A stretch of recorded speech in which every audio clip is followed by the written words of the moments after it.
Chapter 12 Friction.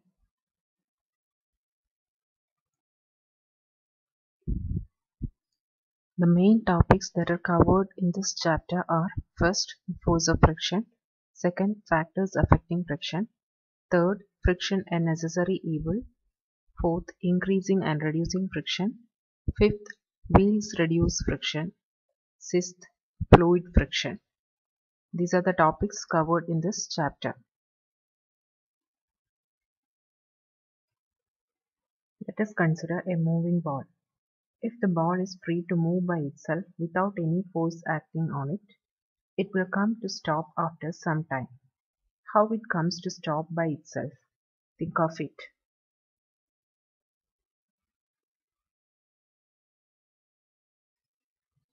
Consider another case. When we step over a banana peel, what will happen? We slip and fall, isn't it? Why is it so? Take two books. Overlap the alternate pages of the books. Try to pull the books apart. We can see that it is very difficult to pull it apart. Interlocking of books by overlapping the alternate pages of books makes it stronger.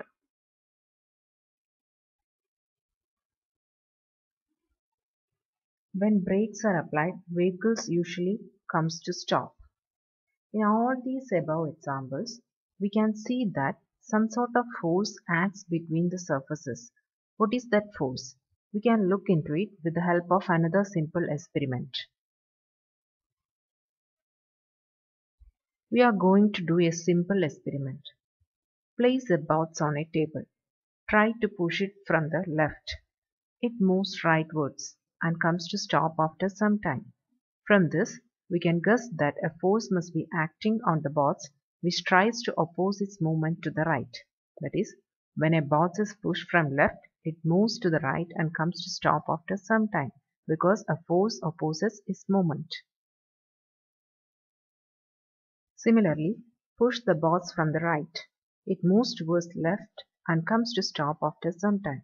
Here also there must be a force acting on the box which opposes its movement to the left.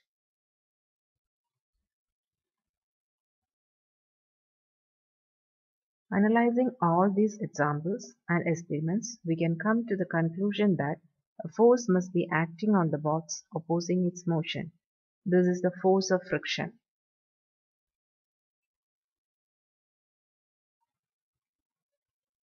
That is, friction is a force that is in opposite direction to its movement. Friction is a force that is in opposite direction to its movement. This picture helps you to understand the direction of force of friction in a simple way.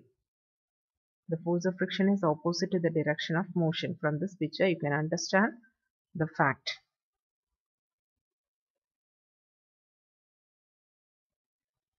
Characteristics of friction. Friction opposes the relative motion between surfaces of moving objects. The force of friction always opposes the applied force. The next topic is factors affecting friction. What are the factors affecting friction? There are some factors which affect the frictional force. What are those factors? We can study that by conducting some experiments. Take a brick tied to the hook of a spring balance. Place the brick on a surface. Pull the brick by holding the other end of the balance. Note the reading of the balance. After that, wrap the brick with a polythene bag and try to pull it by holding the other end of the balance. Again note the reading of the spring balance. Wrap the brick with a jute bag and pull it. Note the reading.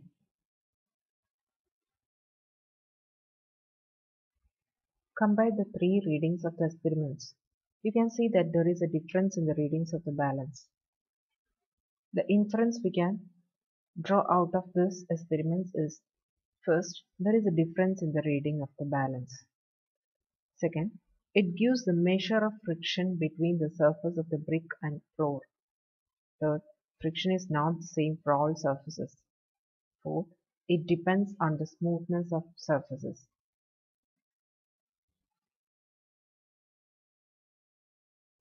Let us do another experiment. Let a pencil cell slide down an inclined plane to a smooth surface like table or tile or granite or marble. Note the distance from the bottom of the inclined plane to the point where the pencil cell comes to stop. That is, this distance is to be measured. Now, spread a piece of cloth over the table and then allow the cell to slide down. Again, note the distance it covers. Repeat the experiment by spreading a carpet on the table.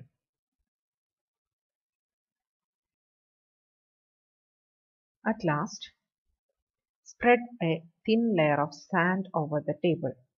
Repeat the experiment. Again, note the distance it covers. We can see that the distance covered is large on smooth surface and it decreases as we change the surface. It is very small on sand.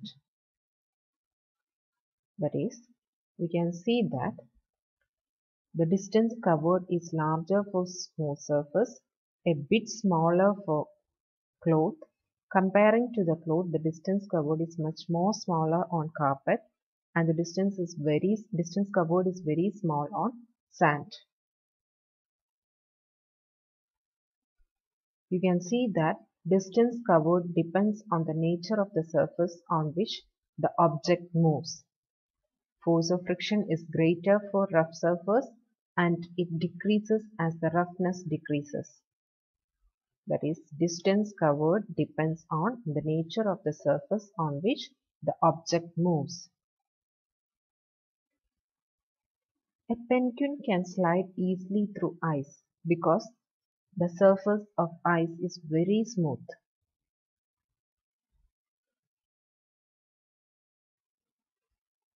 But it is difficult for the penguin to slide on sand as the surface is rough compared to ice.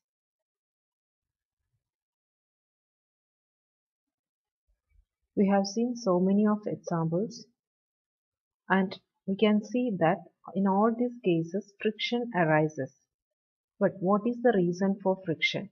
How friction arises? And what is the main fact behind friction?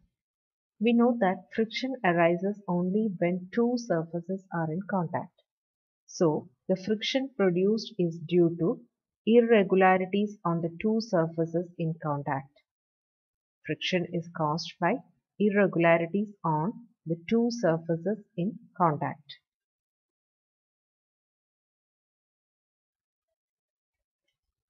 Every surface contains irregularities. It may not be visible to our eyes. Even very smooth surfaces also have minute irregularities. That is, almost all surfaces have irregularities.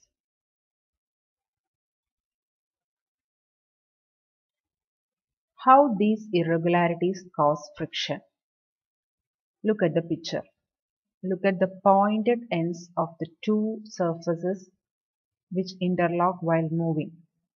That is, the pointed ends or the irregularities of the two surfaces interlock each other while moving. This interlocking blocks the smooth movement of the two bodies. In this way, irregularities cause friction.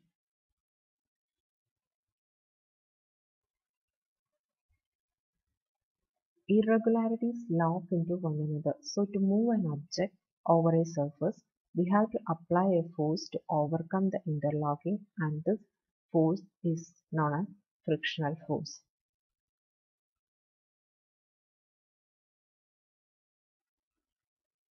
Rough surfaces will have more irregularities. So it will have greater friction. That is, rough surfaces will have greater friction as it has more irregularities. As told earlier, smooth surface also contains few irregularities. Even very smooth surface will have minute irregularities. So there will be less friction compared to the rough surface. We know that even very smooth surfaces have minute irregularities, so there exists a small frictional force however smooth the surface may be.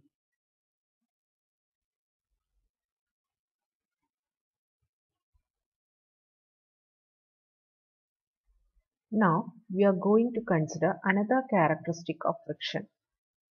That is, force of friction will increase if two surfaces are pressed harder. In the picture, we can see that it is very difficult to move a heavy box than a lighter box because heavy box presses harder on the surface and there will be greater friction. So to move the heavy box, we have to overcome that greater frictional force. We can understand this by this simple experiment.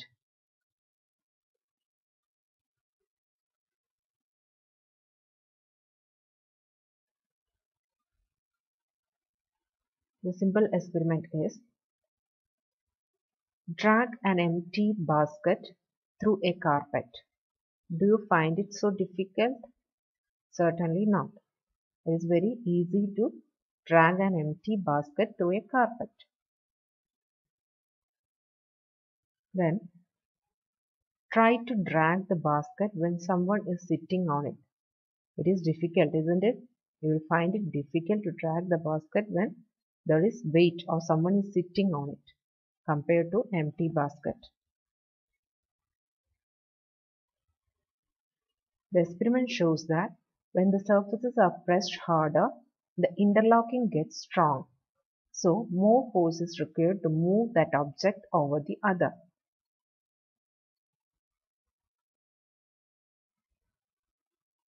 While riding a bicycle, you may have noticed that it is a little bit difficult to start a bicycle. You may have you have to give more force to the pedal. But when the cycle started moving once, we need not give that much force. It feel easy to ride. So which one is easier, to start moving a bicycle or to ride a moving bicycle?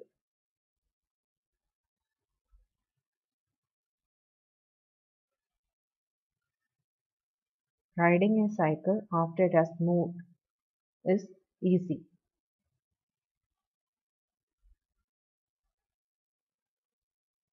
From that example, we can see that the force required to overcome friction at the instant an object starts moving from rest is called static friction, and the force required to keep the object moving with the same speed is a measure of sliding friction.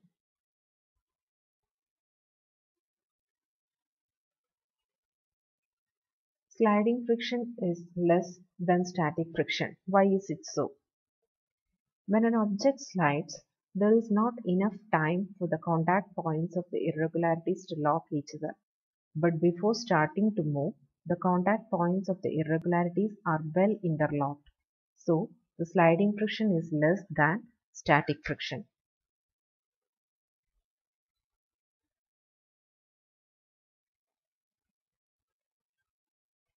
Look at the pictures.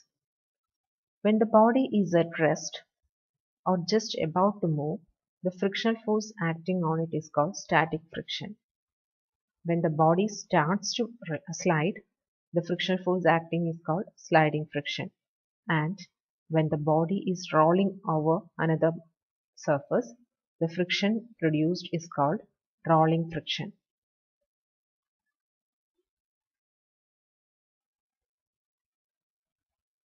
Friction a necessary evil.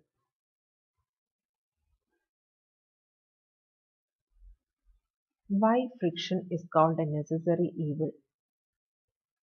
First of all, we will try to understand why friction is necessary to us. The first point is, without friction we can't hold any object. That is, to hold an object, friction is a must. To write in a paper, friction should be there between paper and pen. Otherwise, we can't write on a paper.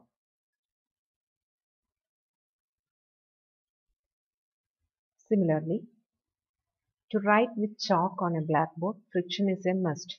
The minute irregularities on the board rubs off some chalk particles while writing.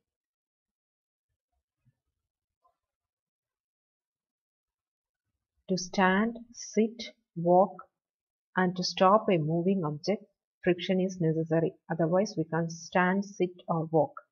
It will be very difficult for us. We can't ignite matchstick without friction. No building can be constructed if there is no friction.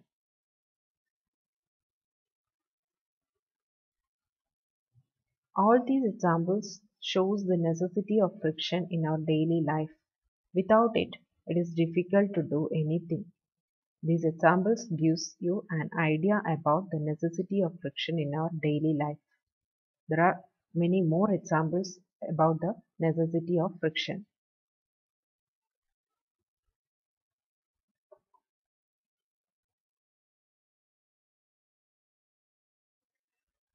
So we have seen how friction is very necessary to our daily life. Now let us look how friction is disadvantageous or evil to us. It wears out materials like soles of shoes, screw, ball bearings and many other things which are used in our daily life.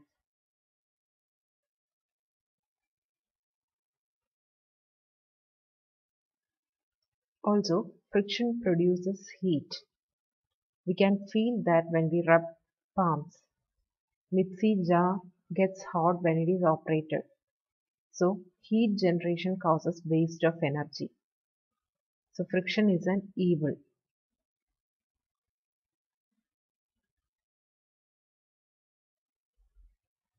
The next topic is increasing and reducing friction. How friction can be increased as well as how friction can be reduced.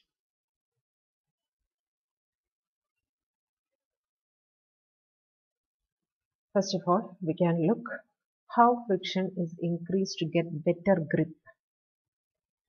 For that, soles of shoes are grooved, tires of cars, trucks, etc. are treaded to provide better grip. Brakes in vehicles increase friction.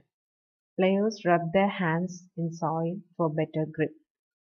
In all these ways, we can increase the friction.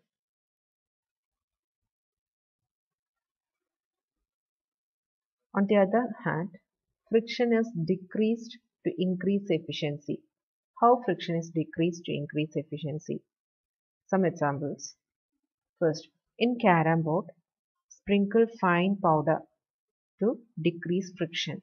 When oil is poured in the hinges of door, moving parts of machines are greased in order to decrease friction. Then use of rollers reduce friction.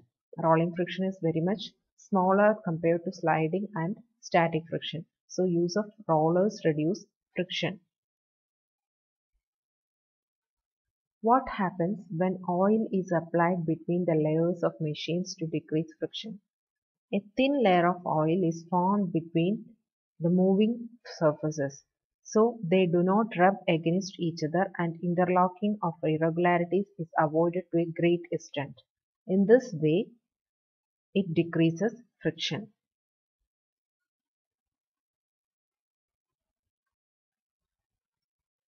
The substances which reduce friction are called lubricants. Oil is a lubricant which we use in common. Grease is also a lubricant. These lubricants reduce friction between two surfaces.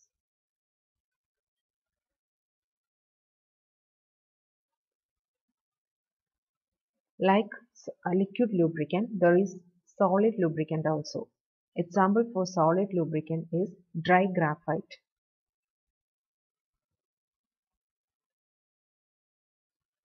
A hovercraft uses air cushion as lubricant. The air cushion below the hovercraft acts as a lubricant to reduce friction.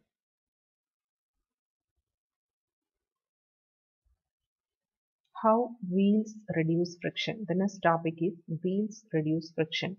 How?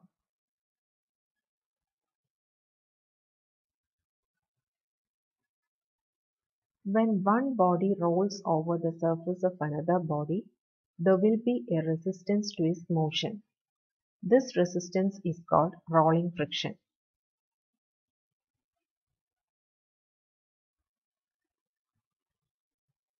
When one body slides over the surface of another, the resistance to its motion is called sliding friction. We can see that rolling friction is less than sliding friction. That is why we use wheels to reduce friction. Since rolling friction is less than sliding friction, ball bearings are used between hubs and axles of ceiling fan and bicycles to reduce friction.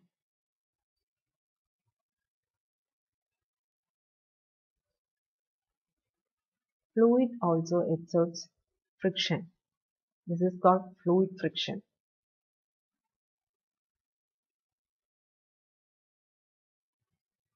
Air, water, and other liquids exert friction when objects move through them.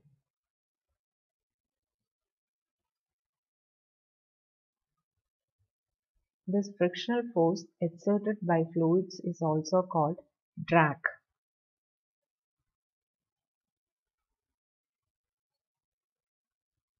Birds and fishes are of special shapes. Why? When they move through air and water respectively, they have to overcome fluid friction acting on them. So, to minimize friction, they are of special shapes.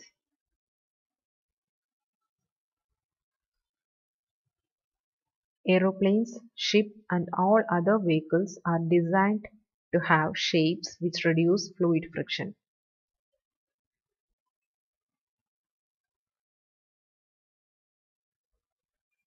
Shape of aeroplane are similar to the shape of birds because it is provided such a shape to reduce friction, air friction, that is fluid friction.